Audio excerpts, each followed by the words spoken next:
Morning. आज हम 7th class का चैप्टर नंबर 10 करेंगे, which name is respiration in organism. This is the second part of this chapter, so let's we are going to start.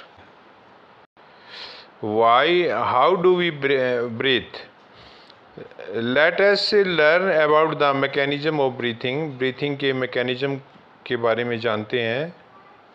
Normally we take in air through the our nostril. सामान्यतः nostril के द्वारा हम हवा अंदर लेते हैं। When we inhale air it passes through our nostril. जब हम हवा को अंदर लेते हैं तो ये नोस्ट्रिल के द्वारा पास होती है into the nasal cavity. Nasal cavity में from the nasal cavity the air reaches our lungs. Nasal cavity से जो हवा है वो लंग्स में जाती है, फेफड़ों में, थ्रू द विंड पाइप के द्वारा। Lungs are present in chest cavity. जो लंग्स होते हैं वो चेस्ट कैविटी में प्रेजेंट होते हैं। This cavity is surrounded by ribs. ये जो कैविटी है रिब्स के द्वारा सराउंडेड होती है। On the sides are large muscular sheet called diaphragm. एक लार्ज मस्कुलर शीट होती है जिसको डायफ्राम बोलते हैं। Form the floor of the chest cavity. ये चेस्ट कैविटी का फ्लोर बनाती है। Breathing involve the movement of the diaphragm. Breathing के अंदर डायफ्राम में मूवमेंट होती है एंड द रिब केज और पसलियों में। During inhalation ribs move up. जब हम हवा अंदर लेते हैं तो रिब्स जो है वो बाहर की तरफ मूव करती हैं and outwards, and diaphragm move down. और डायफ्राम जो होता है वो move down. This movement increase space in our chest. इससे जो स्पेस होता है चेस्ट के अंदर वो बढ़ जाता है। And air rushes into the lungs. और हवा जो होती है वो फेफड़ों के अंदर भर जाती है। The lungs get filled with air during exhalation. जब हवा छोड़ते हैं रिब्स मूव डाउन, तो रिब्स जो होती है वो डाउन हो जाती हैं एंड इनवर्ड्स, अंदर की तरफ, वाइल डायफ्राम मूव अप। और डायफ्राम जो है वो बाहर की तरफ मूव करता है to its former position. This reduce the size of the chest. इससे जो चेस्ट का साइज है वो रिड्यूस हो जाता है, कम हो जाता है।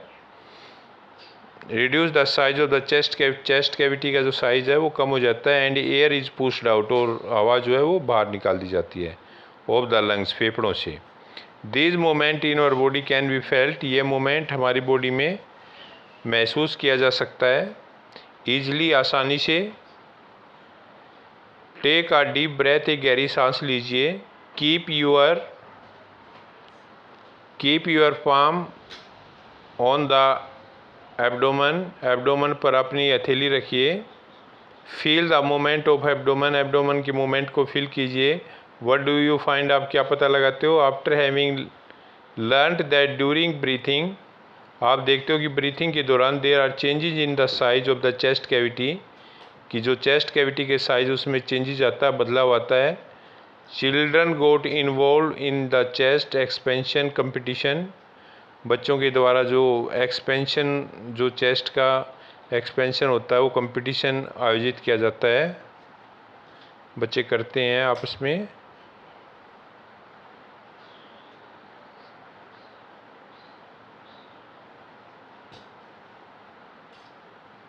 Smoking damages lungs. स्मोकिंग जो करते हैं वो हमारे लंग्स को डैमेज कर देते हैं, ख़राब कर देते हैं। Smoking is also linked to cancer. और स्मोकिंग कैंसर से जुड़ा हुआ है। स्मोकिंग से कैंसर भी हो सकता है। इट मस्ट बी अवॉइडेड, इसलिए इसको अवॉइड करना चाहिए। Everyone was boasting that she could expand it the maximum. हर कोई इसके बारे में बोस्टिंग करता है कि भाई मैं अपनी चेस्ट को ज़्यादा से ज़्यादा मैक्सिमम लेवल तक एक्सपेंड कर सकता हूँ। How about doing this activity in the class with your classmate के साथ ये एक्टिविटी की जा सकती है। This is nasal cavity and this is oral cavity.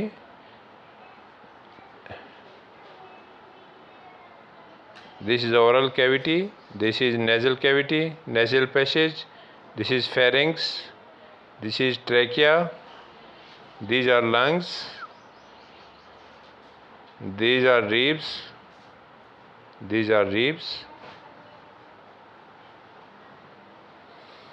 Air around us has various type of unwanted particles. जो हवा हमारे चारों तरफ होती है उसमें बहुत से अनवांटेड पार्टिकल होते हैं, सच एज स्मोक, जैसे smoke, dust, pollens etcetera.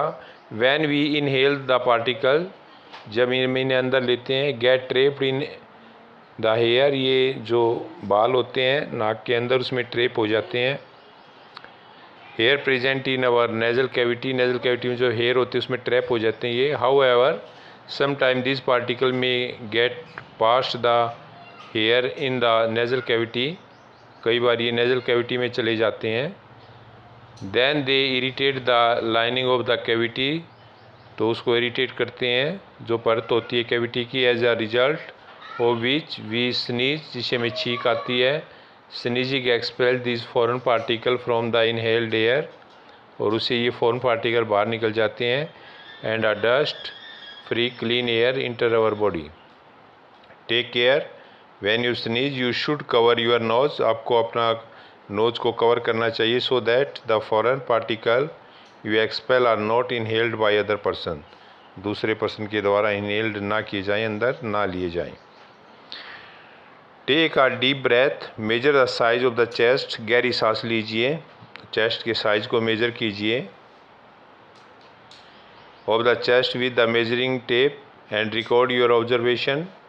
Major the size of the chest, again दोबारा उसको मेजर कीजिए. When expanded and indicate which classmate show the maximum expansion of the chest, और कौन सा क्लासमेट जो है वो ज़्यादा एक्सपेंशन कर सकता है चेस्ट में. We can understand the mechanism of breathing by simple models. इस प्रकार हम ब्रीथिंग को जो है वो समझ सकते हैं. Take a white plastic bottle, remove the bottom, get a Y-shaped glass or plastic tube, make a hole in the lid so that the tube may pass through it. To the forked end of the tube, fix two deflated balloons. Introduce the tube into the bottle as shown. Now cap the bottles, seal it, make it airtight. To the open base of the bottle, tie a thin rubber or plastic sheet using a large rubber band.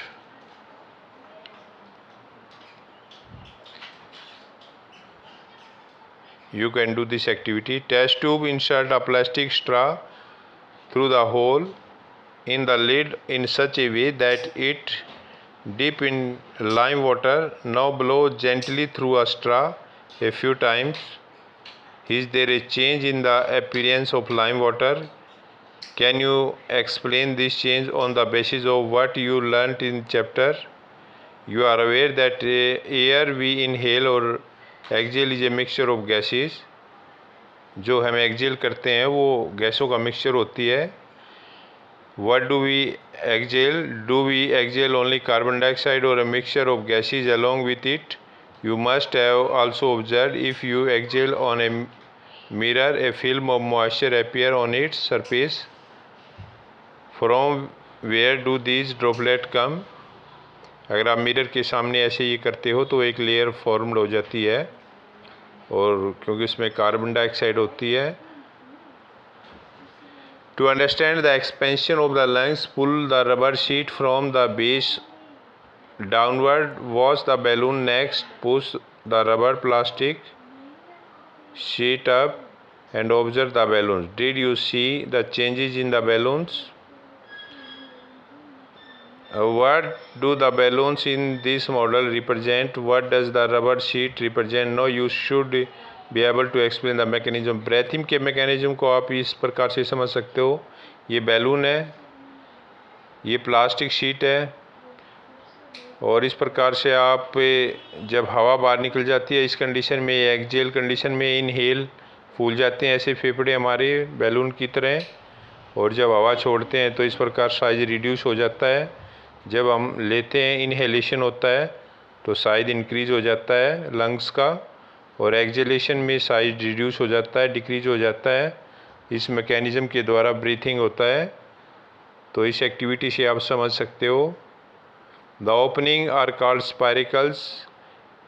Insect have are network of air. Insect के अंदर एक network होता है air का, air tubes का, called tracheas, trachea बोलते हैं इसको। फॉर गैस एक्सचेंज, गैसों के एक्सचेंज के लिए एक नेटवर्क होता है एयर ट्यूब्स का। Oxygen rich air rushes through the spiracles. Spiracles के द्वारा जिसमें ऑक्सीजन होती है एयर्स में, वो जाती है into the tracheals tube, diffuse into the body tissue and reaches every cell of the body. और फिर ये डिफ्यूज हो जाती है बॉडी टिश्यू में और प्रत्येक कोशिका तक ये ऑक्सीजन पहुंचती है। Similarly carbon dioxide from the cell goes into the tracheal tubes. और फिर कार्बन डाइऑक्साइड जो होती है वो ट्रैकियल ट्यूब में आती है and move out through spiracles, और स्पाइरिकल्स के थ्रू बाहर निकल जाती है। These air tubes or tracheas are found only in insect and not in other group of animal। ये जो मैकेनिज़्म है ये इंसेक्ट में पाया जाता है ब्रीथिंग का। Inhalation, the percentage of oxygen and carbon dioxide inhaled and exhaled air. Inhaled air में ऑक्सीजन 21% होती है, carbon dioxide 0.04 carbon dioxide. Exhaled जो एयर होती है उसमें ऑक्सीजन 16.4% और कार्बन डाइऑक्साइड 4.4%। ये लंग्स के अंदर, ये इनहेलेशन है, ये एक्सहेल्ड एयर है। Breathing in other animals, animals such as elephant, lion, cow, goat, frogs, lizards, snake, birds have lungs in their chest cavity like the human being। जो animals होते हैं जैसे काऊ होती है, लॉयन होता है, गोट होती है, फ्रॉग, लिजार्ड, स्नैक, बर्ड्स, इनमें भी फेफड़े होते हैं मनुष्य की तरह, ह्यूमन बीइंग की तरह है। How do other organism breathe, दूसरे ऑर्गेनिज्म कैसे ब्रीथिंग होती है उनमें। Do they also have lungs, क्या उनमें भी फेफड़े होते हैं like those of human being की तरह। Cockroach, a cockroach has a small opening on the side of its body, body की साइड में ओपनिंग होती है। Other insect also have similar opening, दूसरे इंसेक्ट में भी इसी प्रकार की ओपनिंग होती है। ये भी हमने किया था। दीज ओपनिंग को क्या बोलते हैं, स्पाइरिकल्स बोलते हैं इसको, these are spiracles. Insect have a network of air tubes का एक नेटवर्क होता है जिसे ट्रैकिया बोलते हैं, ट्रैचिया। गैस एक्सचेंज होता है इनके द्वारा। ऑक्सीजन रिच एयर जो होती है वो स्पाइरिकल्स के द्वारा through spiracles into the tracheal tube के अंदर जाती है। Diffuse into the body tissue, body tissue में डिफ्यूज होकर प्रत्येक कोशिका तक जाती है। To reaches every cell body. Similarly carbon dioxide from the cell goes into the tracheal tubes and move out through the spiracles. और इसी प्रकार से कार्बन डाइऑक्साइड जो है ट्रैचियल ट्यूब से मूव होकर स्पाइरिकल्स के द्वारा बाहर निकलती है। दीज एयर ट्यूब्स और trachea are found only in insect, not in other group of animal. Insect में पाया जाता है, दूसरे एनिमल्स में ऐसा नहीं पाया जाता है। Earthworm, earthworm from recall from chapter 9 of the class 6 that earthworm breathe through their skin. ये स्किन के द्वारा इसमें ब्रीथिंग होती है अर्थवर्म में। The skin of an earthworm feel moist and slimy on touching, touching में स्लिमी होती है इसकी जो त्वचा होती है। Gases can easily pass through them, उनके अंदर से गैस आसानी से पास हो सकती हैं। The frogs have a pair of lungs, इसमें पेयर ऑफ लंग्स भी होते हैं फ्रॉग के अंदर, मेंढक के अंदर। Like human being they can also breathe through their skin which is moist and slippery. और इसमें स्किन के द्वारा भी जो है ब्रीथिंग होती है जो मॉइस्ट और स्लिपरी होती है। Breathing under water, can we breathe and survive in waters. There are many organism which live in water, बहुत से ऑर्गेनिज्म हैं जो वाटर में रहते हैं। How do they breathe under water. You have study in class 6 that gills in fish help them in use oxygen. जो fish होता है उसमें गिल्स होते हैं जिसकी सहायता से वो जो डिजोल्व ऑक्सीजन होती है वाटर में डिजोल्व होती है उसको लेते हैं। Gills are projections of the skin. You may wonder how gills help in breathing. Gills are well supplied with blood vessels for exchange of gases.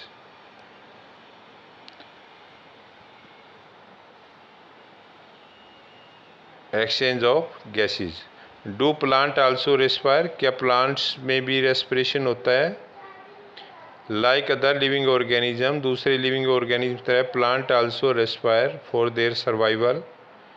As you have learnt in class 6, they also take oxygen from the air and give out. Plants भी जो है वो oxygen लेते हैं और carbon dioxide छोड़ते हैं.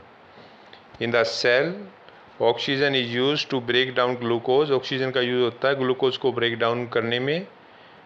Glucose into carbon dioxide and water. Glucose break down होता है कार्बन डाइऑक्साइड और वाटर के अंदर. एज इन अदर ऑर्गेनिज्म, जैसे दूसरे ऑर्गेनिज्म में होता है. In plants each part can independently take in oxygen. Plants के अंदर जो प्रत्येक जो पार्ट है इंडिपेंडेंटली जो है ऑक्सीजन लेता है from the air and give out carbon dioxide, और कार्बन डाइऑक्साइड छोड़ता है. यह already learned in chapter 1 that the leaves of the plant have tiny pores. उसमें टाइनी पोर्स होते हैं जिसको स्टोमेटा बोलते हैं, called stomata, for exchange of oxygen and carbon dioxide. Carbon dioxide और ऑक्सीजन के एक्सचेंज के लिए. Like all other living cell of the plants, the root cell also need oxygen. जो दूसरे जो लिविंग ऑर्गेनिज्म होते हैं, लिविंग सेल होती हैं प्लांट्स की, the roots cell also need oxygen. तो रूट सेल को भी जो है वो ऑक्सीजन की आवश्यकता होती है टू जनरेट एनर्जी, एनर्जी को जनरेट करने के लिए. Root take up air from the air space present between the soil particle. Soil particle के बीच में जो स्पेस होता है वहाँ से एयर लेती है roots.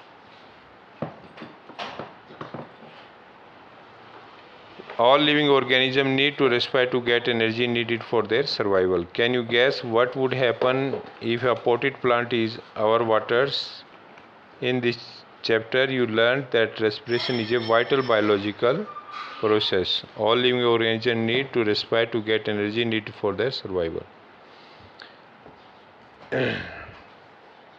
In this chapter, you learned, आपने सीखा respiration एक vital biological process होती है, जरूरी, मुख्य, और सभी ऑर्गेनिज्म जो होते हैं उसको रेस्पायर की आवश्यकता होती है एनर्जी प्रोड्यूस करने के लिए और सर्वाइवल करने के लिए.